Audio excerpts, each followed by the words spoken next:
Hello everyone, welcome back for another deck profile video, and finally I can show you guys my Belo deck profile.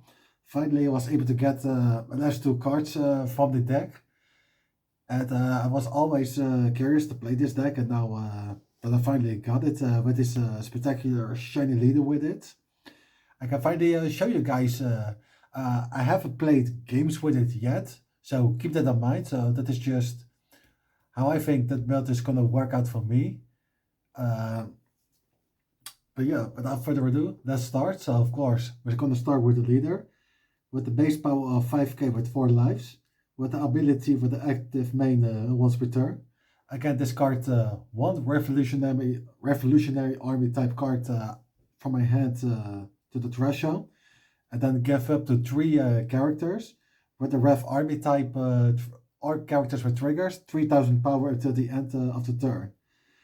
So this is a really aggressive deck. I'm gonna put this here, and let's go.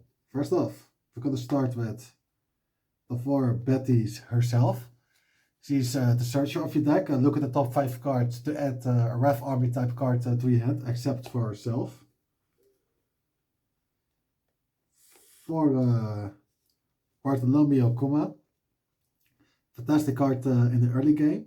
When this card gets a play, you get to KO a character if your opponent's side with 2000 or less power.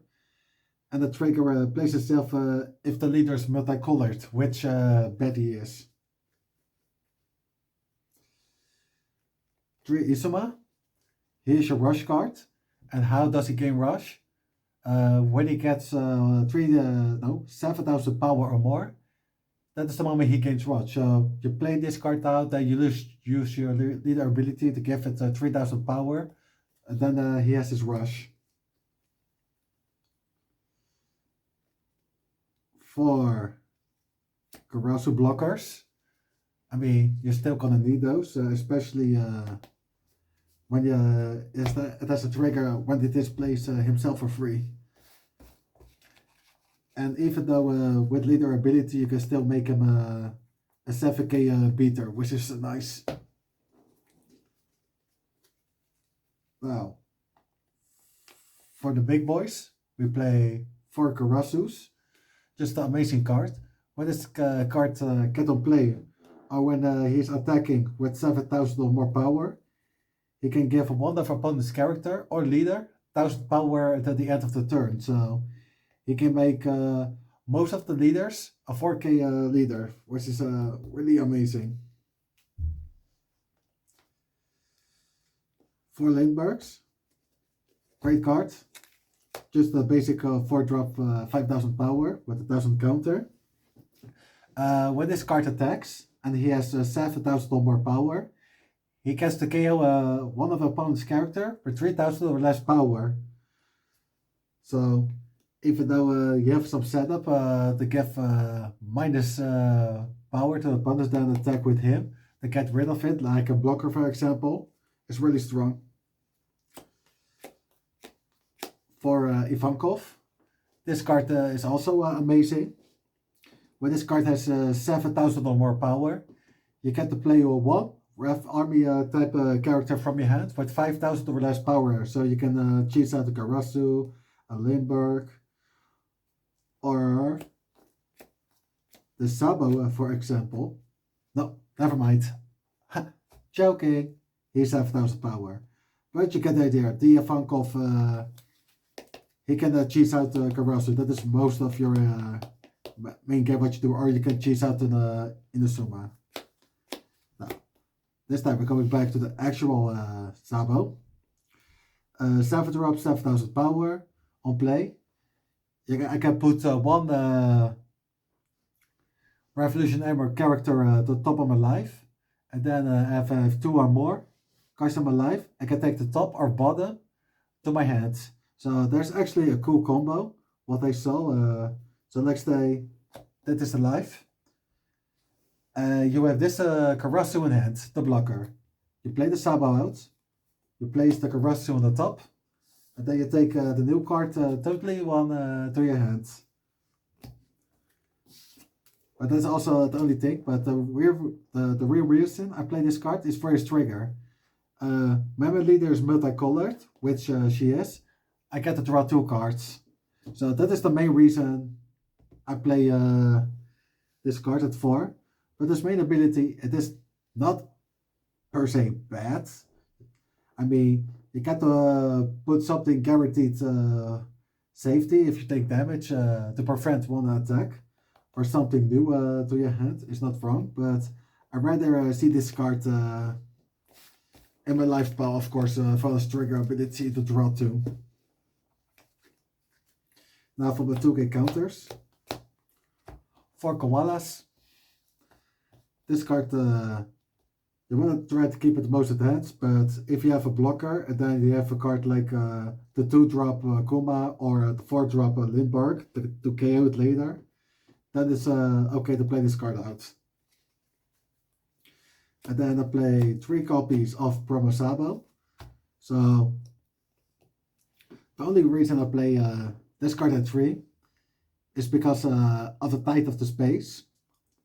This card is also really good against Starve decks like playing like NL, because if it is active main once per turn, I can take the top or bottom of life to my hand, and then this card gains 1000 power until the end of the turn, so he becomes a 6k beater, and because of the power base of 5, this card can also be cheesed out by the 4-drop Ivankov. Now to my non-counters. I just play 2 Morley. I'm not a real fan to play more than 3 of this card because he's a non-counter but with a strong ability. But I play a lot of other non-counter cards in my hand, which is more important to have multiple copies of. So that's why I've decided just to play this card at 2, because when this card has 7000 or more power, he's an unblockable attacker.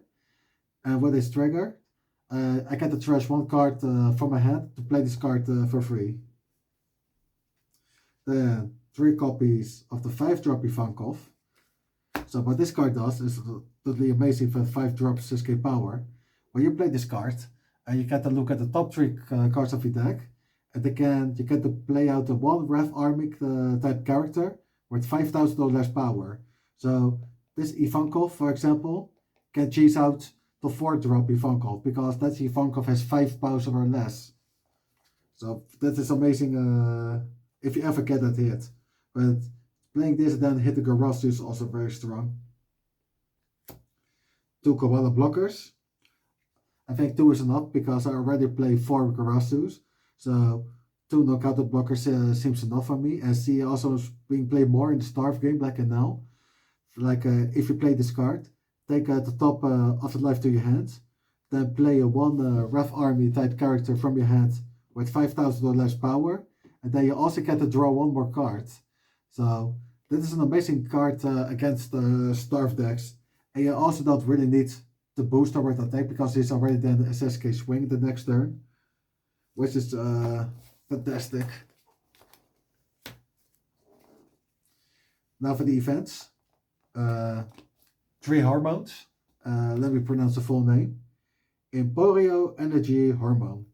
That's the full name. So amazing counter event. Everyone has a preference to play it not, but I'm gonna try it out because the vaccine's too good for me. Because with the counter, give one of your characters or leader plus 3000 for the battle. And then you get to play 1 Ref Army character from your hand with 5000 power or less from your hand for free. And then this trigger lets you play the Ref Army for your hand for free, which is really amazing. And then 2 copies of Ref Army Headquarters. I think 2 is enough because I find 3 are more of the lucky because it's just a stage card. And you only can use this effect once per turn. So if you have too many non-counters in your hand, then this card won't do much. So I think just playing this card at 2 is fine. Because you have other ways to get rid of your hands. And just like that, that was my Belo deck profile. So I'm really excited. I can't wait to test this deck out against friends and locals. So if you enjoyed this deck profile video, leave a like, leave your thoughts and opinions in the comment section. Subscribe for more deck profile like these. And as always, be awesome, stay awesome, and until next time. Bye bye.